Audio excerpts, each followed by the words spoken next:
Good evening. This is a meeting of the Athens Board of Zoning Appeals. The time is 7:02 p.m. and the date is June 12, 2018. At this time, I will call the meeting to order. The board consists of 5 members and 2 alternates, the alternates taking full part in the discussions and becoming a voting member in the absence of a member or when a member abstains for conflict of interest. Present tonight are members Ed Baum and John Gutekanst and myself, Kay Towsley, along with alternates Aaron Thomas and Jessica Kopowitz, who will be voting members tonight in the absence of 2 regular ones. Also present is Secretary Mr. Paul Eschenbacher. And before we go any further, our regular chair, John Galsey, is not here tonight and has asked me to be acting chair for this meeting. To make that official, we need a motion and a vote on that. So, yes. I'd like to make a motion to have Kay chair the meeting tonight. Second. All right, all in favor? Please raise your hand. Aye. Okay. At this time, I invite you to view a pre-recorded video on the rules and procedures of the board. The Athens Board of Zoning Appeals operates according to the following procedure. The chair will name and describe the case. The zoning administrator or secretary will state the basis of the objection and any applicable facts or conditions pertaining to the case. The appellant or their representative will give reason why the appeal should be viewed favorably. Anyone wishing to speak in favor of the request will be heard. Anyone wishing to speak in general comment will be heard. Anyone wishing to speak in opposition will be heard. If necessary, the appellant or their representative will offer concluding, summary, or rebuttal remarks. Testimony from the floor shall be closed. The board will deliberate and render a decision. According to Athens City Code, Section 23.07.03b, the board has power to grant variances from the strict application of the code, provided the variance will not be contrary to the public interest, the spirit of the code is observed, public safety and welfare are secured, and substantial justice is done. According to Athens City Code, Section 23.07.10c, variances from the code shall not be granted unless the board makes specific findings of fact based directly on the particular evidence presented to it, that the standards and conditions imposed in this title, if applicable, have been met by the applicant. Exceptional circumstances. There are exceptional or extraordinary circumstances or conditions applying to the property in question or to the intended use of the property that do not apply generally to other properties or classes or uses in the same zone. Practical difficulty and undue hardship. Because of exceptional or extraordinary circumstances or conditions pertaining to a specific piece of property, a literal enforcement of these regulations will result in practical difficulty or undue hardship that is unnecessary to the achievement of public purposes. Preservation of equal property rights. Literal interpretation of these regulations would deprive the appellant of rights commonly enjoyed by others in the same zone and the same vicinity, while a granting of the requested variance will not confer on the applicant any special privilege that is denied to other properties in the same zone and the same vicinity. Minimum variance. The variance granted is the minimum variance required to make possible the reasonable use of the property. Absence of detriment. The authorizing of such variance will not be of substantial detriment to adjacent property and will not materially impair the purpose of the zoning code or the public interest. Not of a general nature. The condition or situation of the specific piece of property or the intended use of said property for which variance is sought, one or the other or in combination, is not of so general or recurrent a nature as to make reasonably practicable the formulation of a general regulation for such condition or situation. Any person, resident, or officer, department, or appointed body of the City of Athens, aggrieved by a decision of the board, may petition the Athens County Court of Common Pleas concerning the illegality of the decision. Such petition must be filed within 30 days after the mailing of the decision of the board to the applicant. Thank you. There are 3 cases on tonight's agenda. Case 1813V at 16 Meadow Lane, Case 1814V at 39 North College Street, and case 1815V at 247 East State Street. The board is required to take testimony under oath. Would anyone wishing to speak concerning any item on the agenda please stand? And do you swear or affirm that any testimony you will present to the board will be the truth, the whole truth, and nothing but the truth? Thank you. Sit down. Just a reminder, Mr. Eschenbacher had mentioned to us at the end of the meeting last month that when we make a motion, we should only reference the property address. We don't and shouldn't reference the zone or the appellant. That can change and that can cause confusion down the road with a variance. So just property address. Okay, the first case before us tonight is case 1813V, 16 Meadow Lane, Zone R3, Liz Maul Gleason appellant. The appellant is requesting a variance from ACC 2310, Table A, Schedule of Bulk Controls, to allow an addition to a building with a left side setback of 0 feet, where 8 feet is the minimum requirement, and a rear setback of 25 feet, where 30 feet is the minimum requirement. Mr. Eschenbacher, do you have anything you'd like to add? Just a couple of quick things.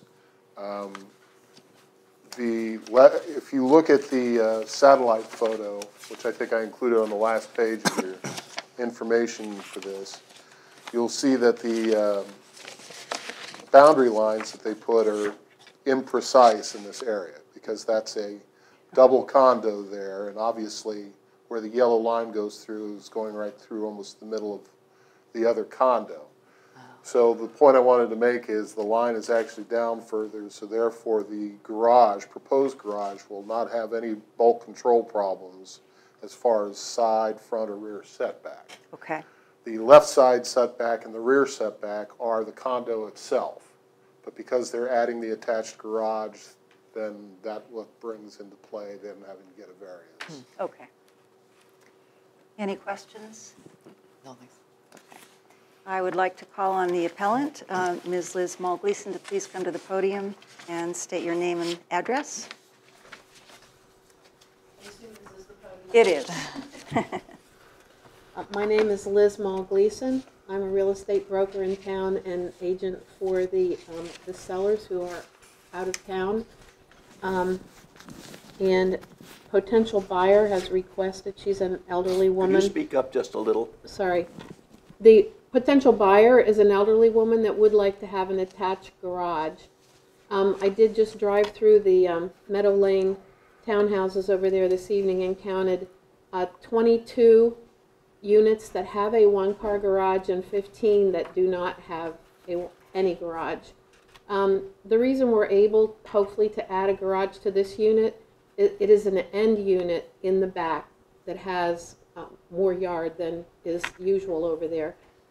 So adding a one-car garage would look just like the rest of the units that have a one-car garage, and that garage would be well within the boundary lines of the property. I have a question. Those units that don't have a garage, it looks like they have something that could be a garage in the front. You know what I mean? The units have a storage closet in front. It's probably 6 feet wide, and the width of the unit, it's not big enough to have a garage. And what's behind that is living space. Mm-hmm. Let me get Questions? clarification. Would the garage be on the property line or away from the property? Will there be any setback? Not for the garage, no. Not for the garage. Then the second question is, who owns that property to would be the south of the garage? The city does, I believe. I'm sorry? The city owns it. On that, as it sweeps around toward those storage units in the back, that's all city? Yes. I believe the city mows it, so I assume they own it. So the city mows it and everything? Mm-hmm. That's interesting.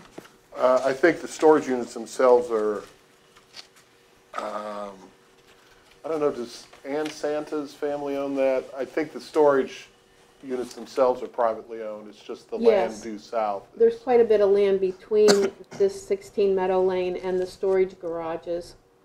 The storage garages are not used, to my knowledge, by the people who own the townhouses in that area.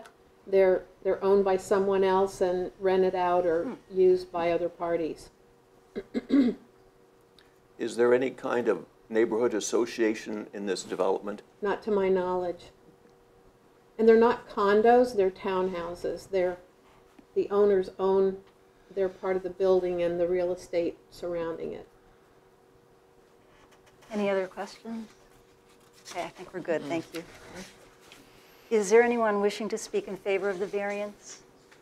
Anyone wishing to make general comments? Or anyone wishing to speak against the variance? All right, in that case, I'll close testimony from the floor so that we can discuss the case. Any discussion before we have a motion? All right, then let's have a motion. I move that the property at 16 Meadow Lane be granted a variance from ACC 2310 Table A Schedule of Bulk Controls to allow the addition of a building with a left side setback of 0 feet where 8 feet is the minimum requirement and a rear setback of 25 feet where 30 feet is the minimum requirement. Second? A second. Okay. All right, we can go through the findings, starting with exceptional circumstances. It seems to me that the fact that the building there is a duplex is the exceptional circumstance. You just are going to end up with a 0 left side setback. Nothing you can do about it unless you take the building down. And the hardship would be that, as Ms. Gleason pointed out, most of the units have one-car garages. This one does not. This one has room for one, and granting the variance would allow that to happen. Preservation of equal property rights. Similar. Yeah, Yeah. similar. Yeah. And minimum, I think it probably is. It's a relatively small garage and would do the job adequately. It doesn't appear that it would cause a detriment to anyone. There's no one who's come from the neighborhood. And we don't get these kinds of questions very often, so it's not of a general nature. Want to add anything? All right. I just have one question of Mr. Eschenbacher. Does the city have any problem with people walking on their property to get from the front of the house to the back of the house? If they, well, I mean, officially, they probably don't want people to do it, but as long as it's not hurting anything, I don't think they're going to make a strong objection to it. Okay. There would be room to walk around the garage on the property without going on the city property. Okay. With 0 setback. Well, not on the left, but on the right. I think we're ready to vote. Yeah. So all in favor of granting the variance, please raise your hand. Looks like it passes 5-0, so you have your variance. Our second case tonight is case 1814B at 39 North College Street, Zone R3. T. Michael Carruthers of RVC Architects is the appellant. The appellant is requesting a variance from ACC 2310 Table A Schedule of Bulk Controls to allow a change of use for a building from business office to rooming house with 8 tenants with lot size of 4,356 square feet where 10,000 square feet is the minimum requirement, with building lot coverage of 41% where 40% is the maximum allowance, with a front setback of 6 feet 5 inches where 25 feet is the minimum requirement, with a right side setback of 9 feet 2 inches where 12 feet 6 inches is the minimum requirement, a rear setback of 11 feet where 40 feet is the minimum requirement, and from ACC 2311 Table B, off-street parking requirements to have 0 parking spaces where 8 are the minimum requirement. Mr. Eschenbach. Basically, they're just changing from offices to a rooming house. All these things that they need variances for, they aren't changing the house. They aren't changing the building at all. It'll be the same footprint, same height. It's just the change of use which causes all this to come into effect. Other than that, before it was legal offices, it was a rooming house. It was a fraternity, I believe, when I was a kid.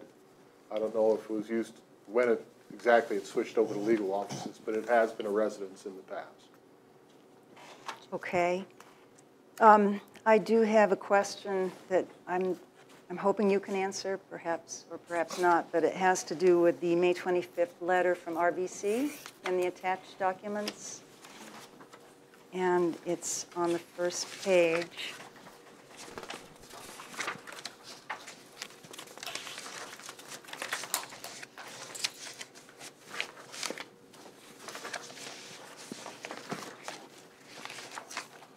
And it's in the middle of section requested variance. When we look at variance number 3 that they're suggesting there, there's a sentence that says, provide an exception for any accessibility ramps, stairs, and/or lifts required to meet 2017 Ohio Building Code. Is that something we have?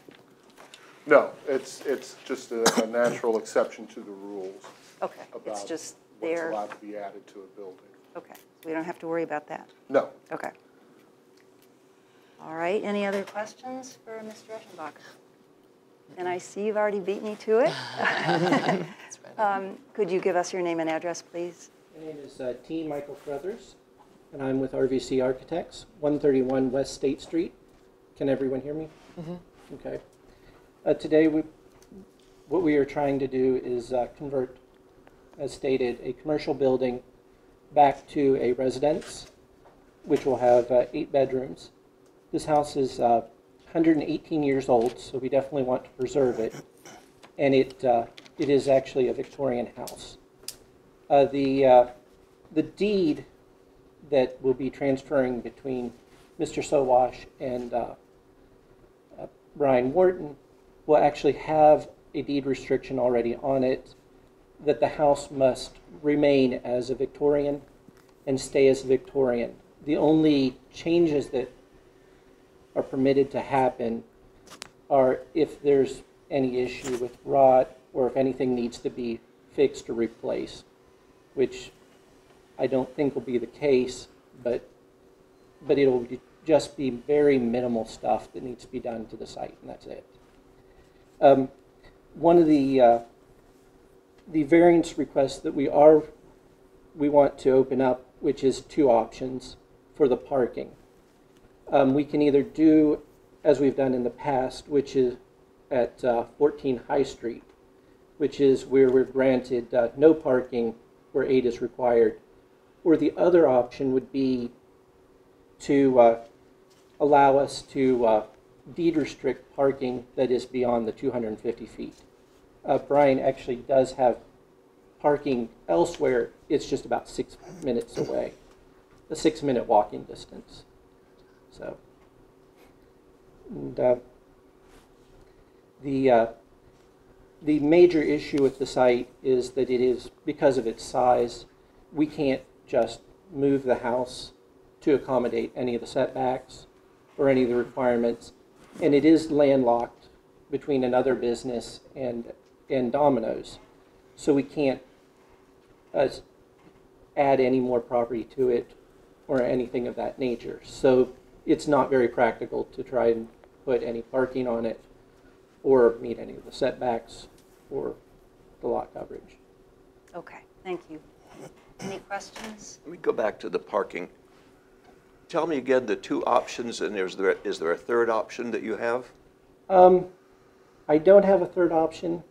However, I'm sure that Brian would entertain a third one if you wanted to speak to that. Okay, sure. If you don't mind. No. Brian, No. come on. I have a question about the alley on the left side of it. Is that owned by you, or it's shared? Oh, I know which one you're referring to.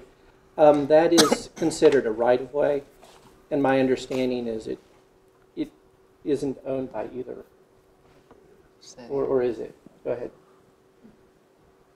Name and address, please. Brian Wharton, 82 North Court, Athens. So for the parking, maybe 6 months ago, I was here for 14 North High Street, house across from the middle school gym. It had a driveway, R3, you can stack parking. It still only counts as one parking spot. And I asked just remodel the house, you know, don't expand or whatever, and we just kept the one parking spot. So that's option number one. It doesn't have any parking there because the alley to the left of the house, when you're facing it, from my understanding, is owned by the subject property and the neighboring property, Malika Golf Salon and Sillery. From my understanding, they own like 3 feet of that. Okay, so you can't, if you were parked cars, you would technically be on 3 feet of their property, okay, there, from my understanding. So that's option one. Option two, I'm happy to, I own a parking lot on Congress Street, 13 spots, they're painted, they're all marked, they all are 20 by 9, the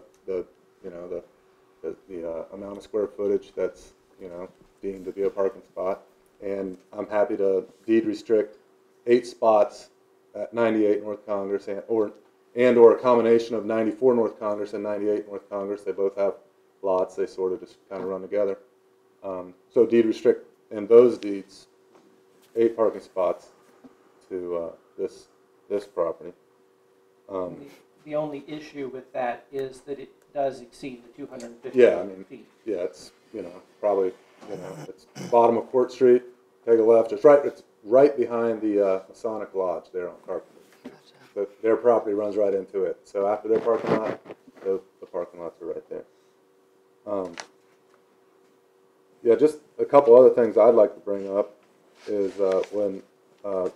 Sowalsh and I were discussing the possible sale of the property, you know, I told him, you know, how beautiful I thought the house was, how I used to always, you know, as I drive by the house over the years, it just catches your eye as you come up State Street. I think it's, you know, the peak on the porch or whatever, the little rotunda they got there. And, you know, I told him that, you know, he'd have my word that it would always be that Victorian house there. I mean, and we kind of said, you know, could we get that put in the deed? And, you know, I'm totally agreeable with that because if it's up to me, in another 100 years, we're going to be talking that this house is now 218 years old. And so, you know, I mean, you can't predict the future, but in 30 years, maybe someone tries to buy that whole triangle and builds a big apartment building. You know what I mean? This would prevent that, but it would, you know, save, you know, one of the few Victorian houses we have in Athens. So I'm steadfast in doing that. And then the other thing I would like to mention is that the house is in R3. I think Mr. Sowalsh plans on discussing the history of the house a little bit, but it's always been a residential house until he bought it to use it as his law firm. It was, I think, the Fiji fraternity for several years. And in the neighborhood, on College, you know, College ends right there, and you go all the way down to Union. Is it Union? Yeah, Union, all the way down to Baker, the old Baker. That Union? Yeah. I think everything on that street, especially up to Washington, you know, there's 2 churches and there's a law office. Everything else, you know, there's a sorority house right across the street on the corner, on the other corner of State and College. The Acacia fraternity house is catty corner from it. You know, the big, you know, the Catholic church is on the corner of Mill and College, but on the other corner of Mill and College, the big white brick building is you know, there's 15 tenants that live there. There's 12 across the street from that, and I mean, you know, and then it starts Greek Row right there. You know what I mean? So it's in an R3, and virtually everything on that street is residential, and that's what R3 is. So I don't know. I'm committed to keeping the house as it is. I'd like to clean it up, paint I don't know, some sort of color. My wife's in charge of that, but that's all I got. Thank you. Can you guys just clarify? I don't really know what a boarding house is. Is it for students? Is it for? I guess I'm just trying to figure out. 6 or more people. Oh, okay. Yeah. So yeah, Thank it has you. to, they have to Thank have you. state-approved Gotcha. plans, which would Okay. require, you know, fire suppression system, and, So it's a rooming house with separate rooms instead of separate apartments, is that correct? yeah, it's just one house, you know, Yeah, just gotcha. much like on High Street. I don't know if anybody remembers, but it was 5 one-bedroom apartments, and we Yes. made it a rooming house, and so it has one kitchen. I think this Gotcha. has plans to have like 3 full bathrooms and a kitchen, you know, Yeah. open dining and Gotcha. living room. Thank you. Who has all the parking spots in the Domino's lot, Yeah. right on the right side of that is yours? Mr. Sowash may know more. We might have 2 spots back there, but it hasn't been Yeah. surveyed in a long time, and there would have to be, I think, maybe a right of way to come into those 2 spots, which I don't know if it's on record anywhere or not. But I just assume, you know, I have 8 spots, so I'll just throw that on there and see if that's agreeable. Thank you. Other questions? Okay, I think we're good for you for now. Anyone wishing to speak in favor of the variance?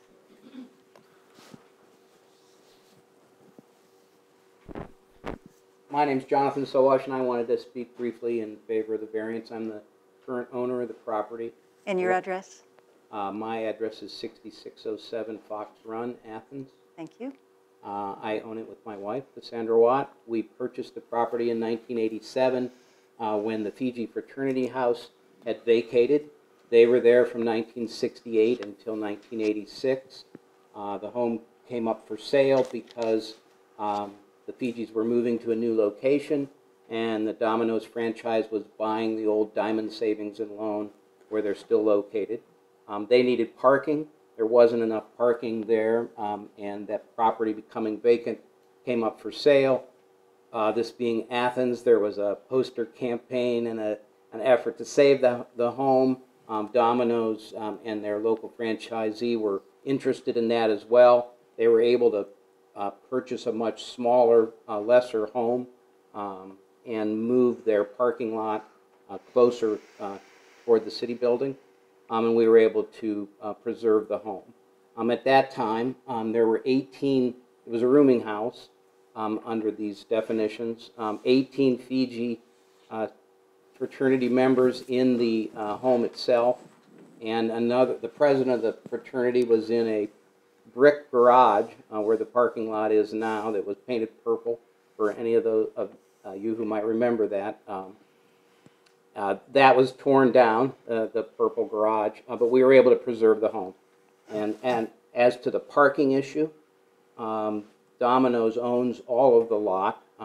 During the day, the Malika Gall Sloan Ancillary Firm uses the portion of the lot facing the building. We were able to use 2 spaces in the Domino's lot, and we rented additional spaces off street for our employees over the years. Prior to its use as a fraternity and a sorority in the 50s and 60s, it was a family home beginning in 1901 when it was built. It was built and was the first home of a person named Stanton. He was the dean of students for Howe University at the time. And so it goes to 1901. The main thing I wanted to speak to is the issue of preserving the home, because that was important to us, and it was important to us in terms of a future owner. And it's been our experience with this home and with our work with preserving the Eclipse Company town that repurposing or reusing properties is often necessary in order to find best uses and perpetual uses to allow unique properties to continue. So it is with that in mind that I would urge you to look favorably at the opportunity for a new owner to come and preserve the space. We did fix up another home in Athens, 85 Congress, or is it Carpenter? Is it Congress Street? At the corner of Congress and Carpenter. At one point we had 2 law offices, or 2 buildings for 1 law office. We sold that property when we didn't need that one for office space, and Brian Wharton was the purchaser. At that time, we said we'd really like it to stay the same. We want to keep the green space around it open, and we've been really happy with how he has done that over the years. I went and looked at High Street and how that's being tuck pointed and fixed up, and I'm impressed with his commitment. We also tried to make a bit of a green space on this home at 39, an office at 39 North College, where we've planted new trees as we had to replace trees over the years that were in the right-of-way of the city. We've put the trees back on the property itself. We've added a bunch of native plants and just created a tiny little green space and private brick walkway that is used heavily by the students. Might need weeded now and then, but it's carrying on for a bit of green space. And what's otherwise, we're surrounded by brick buildings. We're the last remaining house in what was called the Iron Triangle, which is that little triangle, which if you look back in some of the Athens history books, there's some amazing other homes that were located there. Okay. So it's in the spirit of that I ask for your favorable approval. Thank you. Thank you. Anyone else wishing to speak in favor of the variance, or in general comment, or in opposition?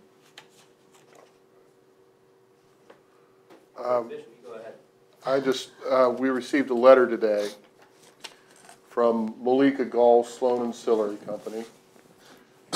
Dear Chairperson, our firm recently received a notice of public hearing regarding the variance request for 39 College Street, our next door neighbor.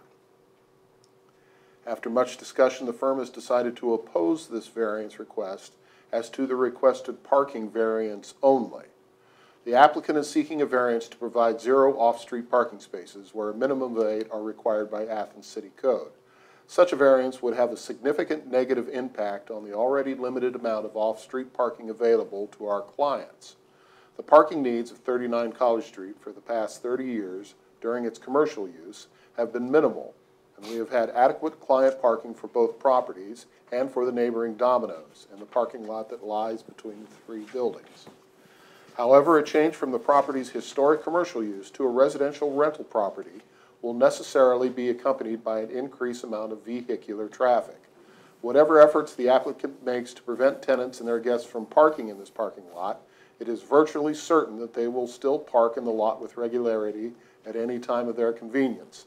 This would be especially burdensome for those of our clients with mobility challenges, as the only ADA accessible entrance has been intentionally located next to the parking lot to provide our clients with the safest and most convenient access possible.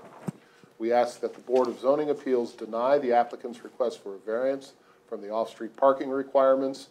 We have no objection to the remainder of the applicant's request. Very truly yours, Malika Gall, Sloan and Sillery Company, LPA. Thank you. Would you like to come to the podium? Good evening. I'm David Mott of Malika Gall, Sloan and Sillery Company, LPA, the next door neighbor. And your address? 35 North College Street, Athens, Ohio. Thank you. The firm has decided to oppose the request for a parking variance. As stated in the letter, there's a limited amount of parking here. Now, granted, some businesses use more parking than others. The real key to having 3 businesses there is you have pretty good certainty who you're going to be dealing with when you have a parking issue.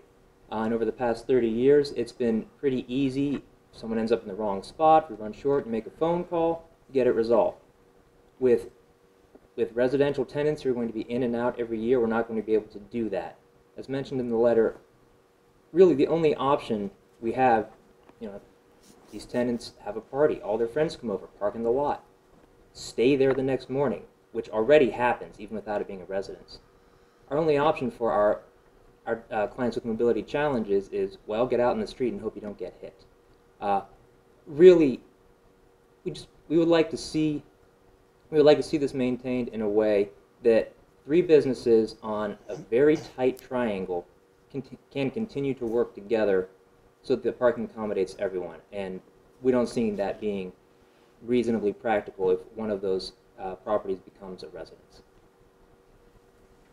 Thank you. Questions? Could you put a handicapped spot where your sign is? Now, your signs on your building for that you have those reserved parking spots. Yes. But then toward the left, there's no sign at all. That's the 2 spots that people have been using for Mr. Soash's place. Are those in limbo, or is it a Domino's, or who parks there? All of the spaces facing east during business hours are used by Malika Golf, Sloan, and Sillery. The whole Yes. thing? Okay.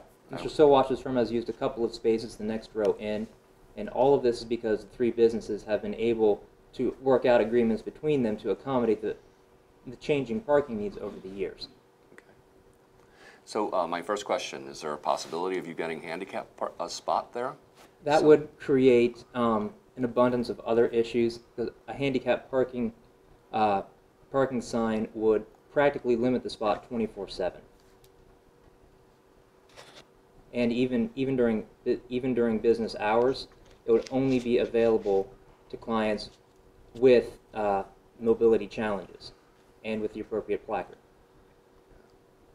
That would then cut into our ability to satisfy our own parking, which we have done through a deed-restricted lot within 250 feet. Mr. Wharton has offered to deed-restrict parking beyond 250 feet through a deed restriction to accommodate for this parking. Unfortunately, we don't see that as being much better. The issue is not going to be tenants parking their cars there and leaving them there all week or all month or all semester. It's going to be, oh, well, it's convenient for me to do this now, so I'm going to. And then they forget about it, or they're coming at a time when maybe there are 2 spots available, 2 of them pull in, and we have a mobility-challenged client who now cannot get out in a safe location to come into our ADA accessible entrance. Okay. So you say it already happens in the lot already. There's problems with parking already happening in the lot? Yes, occasionally. We're certain that if the neighboring property became a residential property, we would see an overwhelming increase in incidents. It would probably be a nearly daily occurrence as opposed to once every 1 to 2 weeks now. Have you communicated with Mr. Wharton about any compromise or anything like that? As we stated in the letter, I'm sure he has the best intentions, and I'm familiar with Ohio Realty's management practices. They do one of the best jobs around of making sure their tenants know what they're supposed to do. They're just not going to listen.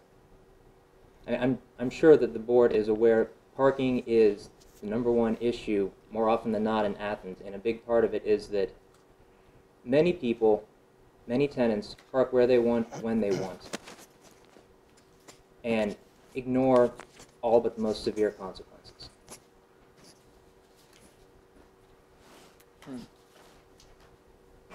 If there were not a change of use and instead it were to become some other kind of commercial enterprise, would you still anticipate having parking issues depending on the nature of the business that came into the building? It would be a possibility, but we would foresee a much greater ability to work with that business and with Domino's to accommodate everyone's parking needs. Because we're going to be working with the occupant who's going to be there long term, rather than tenants who are in and out, have no relationship with us, have no relationship with Domino's. With all the other students living in the area, do they sometimes encroach on the parking area? Occasionally. Yeah, of course. Not to the same degree it would be if they were right next door. I know I'm just going to park here, unload my laundry, unload my groceries. I'll move my car later after my class. Any other questions? Okay, thank you. I Yep. have one question. The fraternity houses that are right down the street there, do they have off-street parking, or do they have their own parking? I could not speak to all of them. I know some of them do. Okay. Most of them Most usually of get them like, have off-street yeah, parking. yeah. Most of them is like 3 or 4 spaces behind. Yeah. Thank you. Thank you. Would you like to come back? I can understand their concern. If there's a business next door, they can readily get, on the phone or walk next door to a business. I'm running a business, and I'm easily accessible virtually every day. They're welcome to call me, and I will make sure, we have a lot of apartments uptown where there's lots next to those buildings that the tenants aren't supposed to park in. And, you know, we tell them, you know, you can't park there. If you park there, you know, one is a nice warning. Two, you know, you see the Curtis Towing sign, that's what's going to happen. And it doesn't take many tows for them to realize that, you know, one tow, usually. And they realize, you know what, $125 towing ticket is pretty expensive. I'm not going to do that. I will also say that being in the house a couple times, most recent with Michael and RBC, the two spots directly facing the rear of the house, as he pointed out, to the east, all the spots to the east, to the rear of this house and the rear of Malika Golf Sloan and Sillery, the two spots pointing to the rear of this house, at the time we were there were two people that were parked there, and they were living in the new apartments being built above Zoe's. And I asked them, I said, hey, what's going on with this parking lot? Because I didn't understand it, you know, like, you know, who gets to use these spots? And he said, we've been told that we can use them all summer, and I don't know, but they're using them now. So, you know, what would happen if I had a rooming house where, they're on college, okay? Other than going to the grocery store, they're gonna go take their 8 cars over on Congress and they're gonna park them until they go home, okay? And I'm happy to tell the new tenants every year, you know, I'll put it in the lease. These spots are not yours, and of course, unless I'm leasing them, right? But these aren't yours. You know, the law firm next door owns them or is renting them, and if you park there, you're subject to tow because, you know, the signs are in the lot, you know. I don't see it being a problem at all. I really don't. Thank you. Yes. I want to speak to the nature of ADA compliancy. Because we are going for a variance, it means we lose our grandfather, which means if this returns to a business, we will be required to meet ADA, and we will be required to have ADA spots, and the whole thing will have to be ADA compliant. So if it returns to a business, it could potentially create a hardship for whoever moves into it, because it will be difficult to get an ADA ramp in there. Could you explain that one more time? If it returns to a business, but it I have to make it ADA compliant. But After it is the remodel. It is not ADA compliant. Do the remodel. Oh, okay. And it's grandfathered in. Okay. With this variance, that whether you grant it or not, you've kind of destroyed our grandfathering. And so I can't return it back to a business. When I take it to the state will deny me because it is not ADA compliant. The only real way to do this, and the proper way to do it, is to put it back to a residence. It is in a residential zone. All of that area is residential. It is intended for residents, and it needs to be residents. Okay. And that's... Thank you. Okay. Anyone else wishing? Yes. One additional comment. Yes. I would note that although the building is currently vacant, it is still a commercial property. It is still a business property. And as long as it continues as a business use, it doesn't matter what business moves in or out, it maintains its grandfather status. If you have additional questions about that, I encourage you to speak with Ms. Eliza. Thank you. Anyone else? All right. We'll close the testimony from the floor so that the board will discuss the case, and we need a motion to grant the variance. I'm going to try one and see what people here think. Okay. I move that the Board of Zoning Appeals grant a variance for property at 39 North College Street from ACC 2310 Table A without reading all of it down to the word "and" in the next to last sentence, replacing the last 2 lines with "and 8 deed restricted parking spaces in another location." I second the motion. Can you hold one second? Go ahead. Can we say something about the distance? No, I'm just, because they can't meet the distance requirement. No, but can Need we the say, I variance think over the what they're 250 feet. How suggesting far is- away is your other lot? I was specifically 94 and 98 North Congress. I think there's like four more spots on 94 that is not needed at the subject property, and then there's 8 spots, 8 at 98. So I mean, we could do them all at 98, or we can do 4 Okay. at 94 and 4 at 98. Instead of saying in another location, say at 80, no, 94 and 94. 98 North. 94 and 98 North Court Street. Congress. Congress. No, Congress, sorry. And then John. Yes, I second the motion. Okay, so we're good on that, Mr. Eschenbach? All right, so now we can go through the findings, starting with exceptional circumstances. I think that the house been residence for almost 50 years before it was business for 30 years. Okay, So The house itself is exceptional. yeah, And Yes. it's one of those things that's so common in Athens, where the code was written long after these houses were built and lots were created. It doesn't fit. And so that, by its very nature, makes it exceptional. okay. And difficulty and hardship that results? Yeah, I think we've talked about that. Preservation of equal property rights. not really changing much. I mean, it's not changing nothing on the outside of the home. So It doesn't grant the applicant any special privilege not denied to other properties, because we all face the same thing, and we've had this before. Parking is an issue. It's just an issue for It's a everyone, challenge. and not just one person. Minimum variance. Yeah. Yes. Absence of detriment.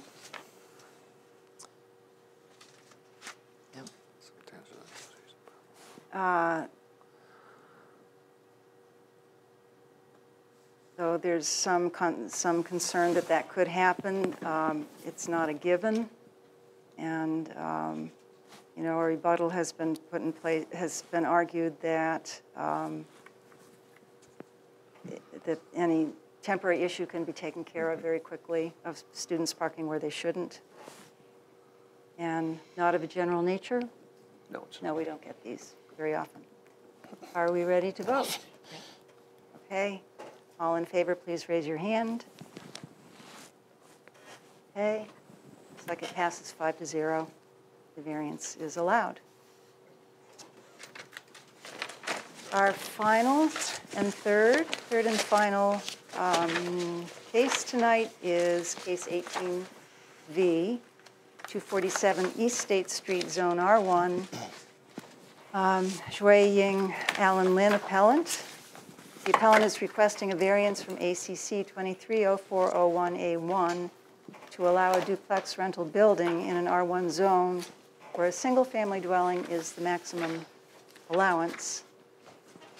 Mr. Eschenbacher.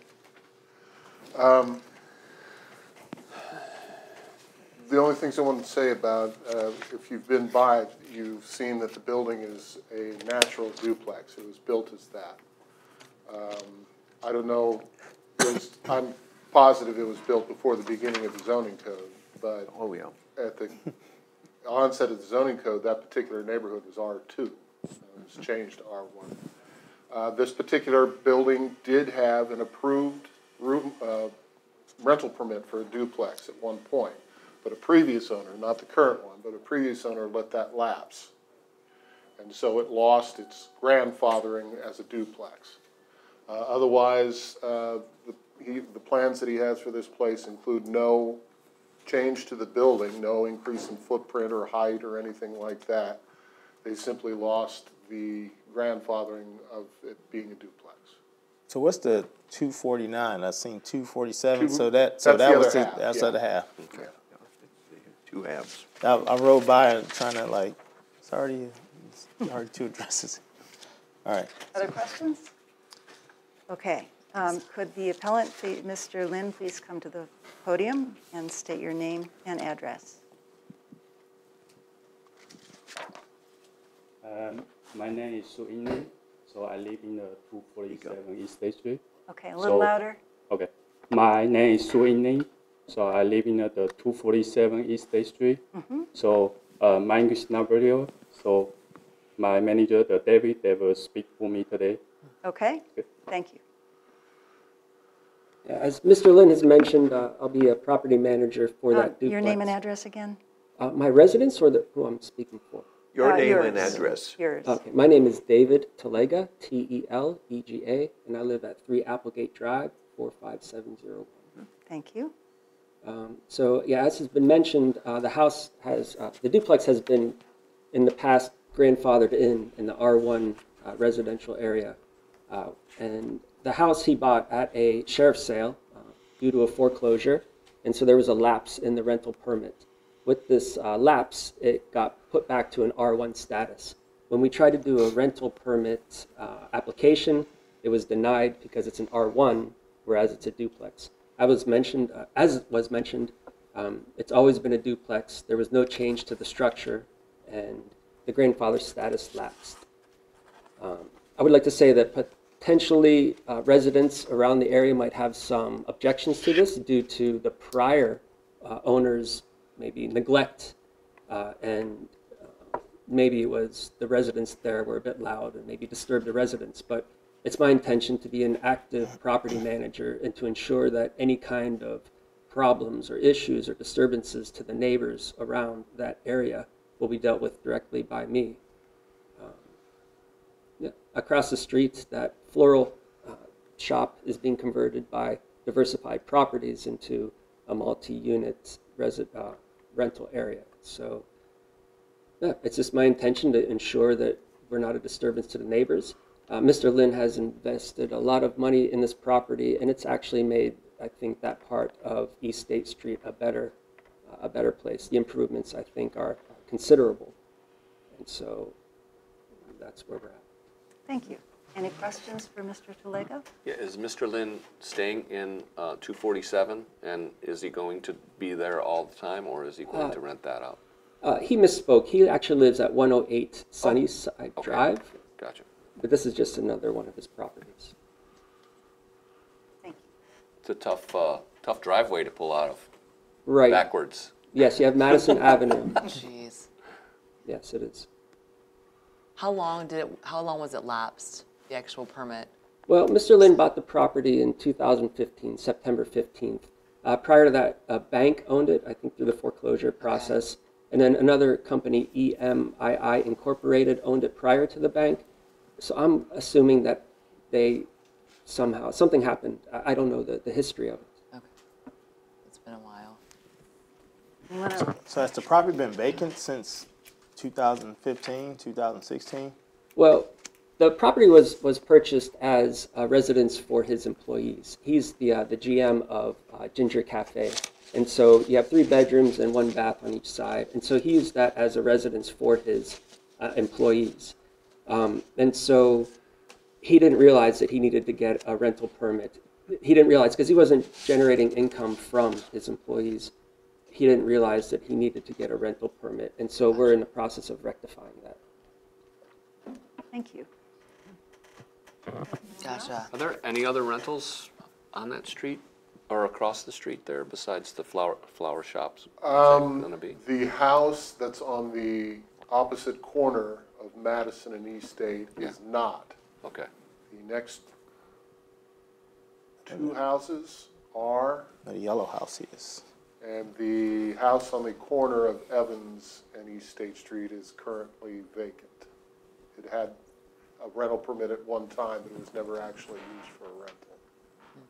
But yeah, there are rental properties up and down East State on either side of the property. All right, thank you. Is there anyone wishing to speak in favor of the variance? General comment about the variance? Yes.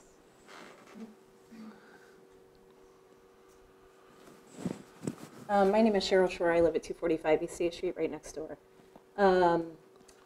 I guess my biggest concern is just, I want to make sure that when I look up there, it says a single-family dwelling.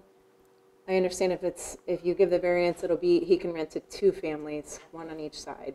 But I guess my question is, what is the definition of family? I just want to make sure it's not a bunch of people that are disconnected. I'm happy with what they've done with the property. We purchased our home in 2012. At that time, there were college students living in the side closest to our property for a week. And then OU graduation happened, and they moved out, and that property sat vacant until he bought the property and started working on it. And he's done an amazing job. Really, it's helped our property a lot for him to be there doing as much as he has to the property. So I appreciate that. I guess my biggest concern is I don't want it to be a lot of just random people in there. I just don't know what the definition of family is. Does that make sense? Mr. Eschenbacher? Definition would be parents, children, grandparents, brothers and sisters. If he rents to non-related people, he can have no more than 3 people in each side. Okay. Right. And I think that's currently, I mean, his employees live there now on the site closest to us, and we haven't had any issue. And I think it probably is maybe 3 of them. But that was my biggest concern, is just making sure that it's not a lot of, random people in and out that we don't really know, and we can't control how many. So that was my biggest concern. But other than that, I don't have concerns. I mean, it makes sense. It's a duplex. It would make sense to allow people to live on both sides. Okay. And I'm glad that someone's using it now instead of sitting vacant. Thank you. In answer to his question, there are 3 more rentals across the street from us. So the 2 that flank the corners, Madison and Evans, are not rentals. The one on Evans is vacant. It was an elderly couple that lived there, and they've moved out since, and nobody's there. The blue house is a family residence, but all 3 of the white houses are rentals there. Okay. I think LaRue maybe owns those, possibly, but those are rentals. Thank you. Anyone else wishing to make a general comment or to speak in opposition? Okay. We'll close the floor from testimony and discuss the case. We need a motion first. Someone else want to make one? Okay, I'll make Oh, one. all right. I move the Board of Zoning Appeals grant a variance to the property at 247 East State Street, where there was a request for a variance from ACC 230401A1 to allow a duplex rental building in an R1 zone where a single-family dwelling is the maximum allowance. Second? Second. Okay, exceptional circumstances. I think, as we've said a couple times, that this property was built as a duplex and has been functioning as a duplex for most of its life. And unfortunately, it lost its grandfathered status, but it really is meant to be a duplex. And I think the difficulty and hardship would be that without granting this variance, it really couldn't be much of anything. It's just constructed in such a way that that's what it has to be. Preservation of equal property rights, I think, is rather moot, as there aren't other duplexes in the area. Minimum variance seems to be minimum. Absence of detriment, we've not heard from anyone other than the possible concern that's been addressed from one neighbor. And certainly we don't get many of these, not of a general nature. No. So let's vote. All in favor, please raise your hand. We approve 5-0, so the variance is allowed. All right, that's the end of our cases. Other business, we need to approve last month's minutes. If someone would like to move to approve them as presented. I approve the minutes last meeting. Second. Okay. All in favor? Aye. Okay, 5-0. And meeting adjourned at 8:01. Wonderful.